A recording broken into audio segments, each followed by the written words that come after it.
Firing squad, strip me butt naked. Do me raw doggy. Okay, now you can shoot me in the head. Reapers, what's is good? It's your boy Laser. He's the boss back with another reaction video. He's on the reaction content. So you deal with that if he hasn't. The top 10 haunting last words heard by soldiers. Guys, the soldiers have seen some fucked up shit. Or dash straight into visually scary content. He's the one scary features. Please like button.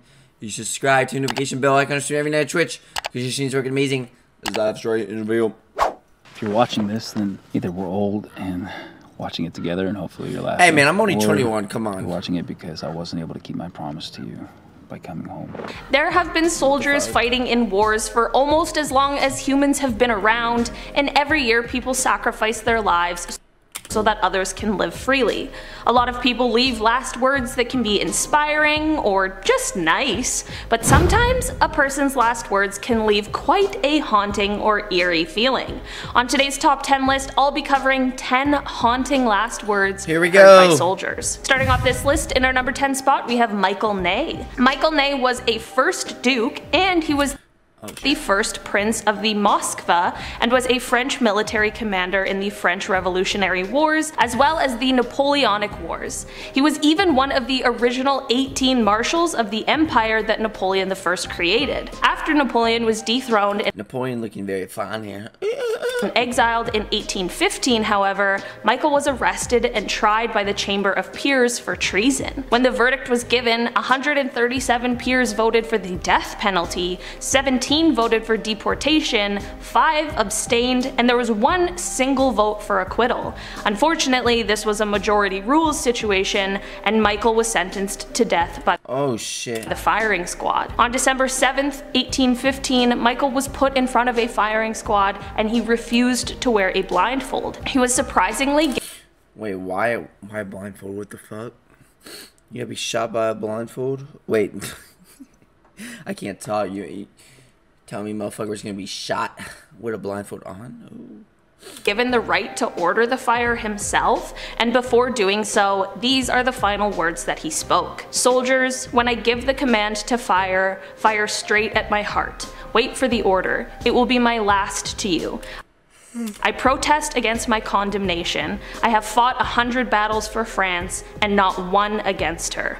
Soldiers, fire." I couldn't imagine having to be the one to order your own death, especially when you don't want to die, so this one definitely leaves quite an eerie feeling. In our number 9 spot today, we have Pompey the Great. Before I dive into this one, guys, please don't forget to hit the thumbs up button if you're enjoying the video so far, because it really helps us out. Pompey the Great is the oldest person on this list, as he was born in 106 BC and passed away in 48 BC at the age of 57. Pompey was a Roman general, and his career played a significant role in the evolution from a republic to an empire.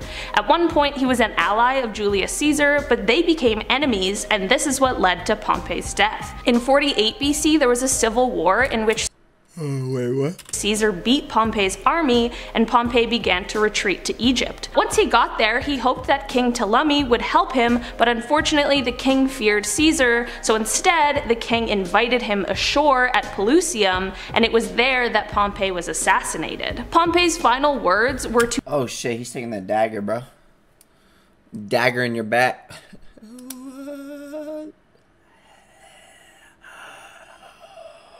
to one of the assassins, and it seems as though Pompey recognized him. He said, "I am not mistaken, surely, in believing you to have been formerly my fellow soldier.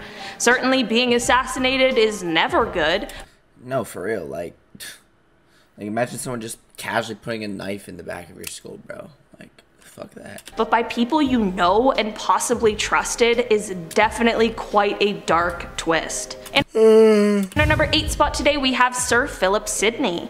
Sir Philip Sidney was born in November of 1554 and was an English poet and soldier, and is one of the most prominent figures of the Elizabethan era. In 1586, he joined Sir John Norris in the Battle of Zutphen. Sorry if I said that wrong, in the fight against the Spanish, but it was during this battle that he was shot in the thigh, which would ultimately lead to his death. I'm bleeding out. Oh shit. Help me, mama. One of the most well-known stories about Sir Philip Sidney is when he was laying wounded next to another soldier who was also wounded. He spoke his last words to the other soldier when he was giving him his water. He said, "Take it. Thy need is greater than mine." It seems as though he must have known he was about to pass, but it also shows the kind of person he was, which seems to be a very noble person. He certainly left a legacy considering we are still here talking about him today. In our number 7 spot today we have Joachim Murat. Joachim Murat was a marshal of the empire and an admiral to Napoleon. Why do these fuckers in the pictures always have the weirdest like looks? Look at his facial expression, bro. Weird. And he was also the king of Naples from 1808 to 1815. The drip was so weird back then too. And look with Perm Boy over here. Perm hair. A lot of people attribute his titles to the fact that he actually married Napoleon's younger sister, Caroline Bonaparte, but he is also remembered as brave and charismatic. He was also known as a fancy dresser, so he gained the... I swear the drip back then was so... I can't lie, I'm gonna be for real, like, the drip is actually pretty good, but, like, as far as it being better than today's drip, no. Not even a question. I'm kidding, I'm gonna be completely for real. I think drip back then is better than most drip nowadays, if we're gonna be completely honest. I think most of the things that are priced nowadays highly are so overrated, you know what I'm saying? Overpriced as shit. Nickname the Dandy King, which I love. After the fall of Napoleon, he was captured by the forces of King Ferdinand IV of Naples and was eventually tried and sentenced to death by firing squad. When the time came, Blah, blah, blah. he refused a chair and a blindfold and said, "I have braved death too often to fear it." He then stood up tall and proudly and kissed a carving of the face of his wife that he had with him, and then he spoke his final words, which were, "Soldiers, do your duty, straight to the heart, but spare the face." Damn. Yep. It was a nice life. Now, firing squad. Strip me butt naked. Do me raw doggy. Okay, now you can shoot me in the head. Blah! Fire. Honestly, I don't know how these people stay so calm and collected during these undoubtedly terrifying moments. In our number 6 spot today, we have Major Lloyd Williams. Major Lloyd Williams was born in 1887 and was an officer in the United States Marine Corps and passed away fighting in World War I. On June 11th of 1918, he was leading an assault and had been sent to help the French army in the Battle of Belleau Wood, which barely left anyone on their side alive. When they first arrived, they found the French retreating already, but Lloyd did not want to. When a French major told Lloyd to retreat, he told him to go to hell, which I Go to hell, bitch. guess I can appreciate. Later in the battle, Lloyd found himself gassed and injured by shrapnel and was down on the battlefield, severely injured. When medics approached him, he spoke his last words, which were, "Don't bother with me, take care of my good men." I obviously have no knowledge of what would have happened if they did choose to retreat when the French major suggested it, but I definitely think it is honorable that he ensured his men were tended to first. In our number 5 spot today, we have Murray Hudson. Murray Hudson was born in 1938 and was a sergeant with the Royal New Zealand Infantry Regiment. On February 13th, 1974, Murray was a drill instructor and was supervising a training exercise when things really took a turn for the worst. One of the officers in training, or a non-commissioned officer who was participating in this training exercise, accidentally armed a grenade that he was about to throw. How do you... Bro, come on. They trained you for this shit. And now you decide to blow yourself up? This is obviously an incredibly frightening situation, and one that made the officer completely freeze. After all, what really do you do in that situation? Murray saw him freeze and realized what had happened and ordered him to throw it, which I guess is the smartest move and the thing that you would do in this situation. The officer unfortunately was still frozen and wasn't reacting, so in an attempt to save him, Murray went over and took his hand and tried to release the grenade so that he could throw it. During this process, the grenade unfortunately exploded, which took both of their lives. Dude. He was in shock, probably. No, he was definitely in shock. What the fuck did he think was gonna happen? The hell?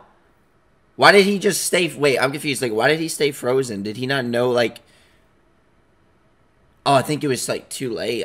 I don't fucking know. The final words of Murray were his directions and him saying, "Throw it. Just..." Motherfucker didn't throw it? Like, what? What did you expect was gonna happen? Oh, guys, look at my grenade. Now what do I do? What do I do? I have a... Oh, I unhooked the grenade. What do I do? Throw it. What did he expect? Such a tragic event that absolutely could have been avoided. Murray was awarded the George Cross after his passing, which is the highest award bestowed by the British government for gallantry not in the presence of an enemy. In our number 4 spot today, we have Louis-Joseph de Montcalm. Louis-Joseph was a French soldier who was born in 1712 and was commander of the forces in North America during the 7 Years' War. In September of 1759, he decided to attack the British with the forces he had instead of waiting for more people and more numbers. Many people believed that this was his greatest mistake, but he felt like if he waited, they wouldn't have been able to defeat the British. That may be true, but without waiting, the British of course still defeated the French forces. Louis was riding back to the city when he was struck by a musket shot in the back.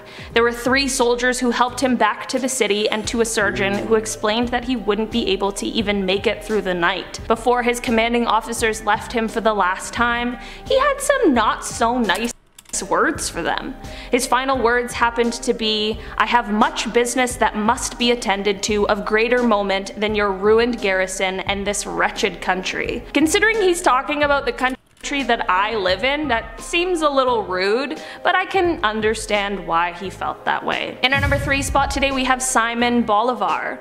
Simon, who is often referred to as the Liberator, was born in 1783 and was a military and political leader that led Venezuela, Bolivia, Colombia, Ecuador, Peru, and Panama to their independence from the Spanish Empire.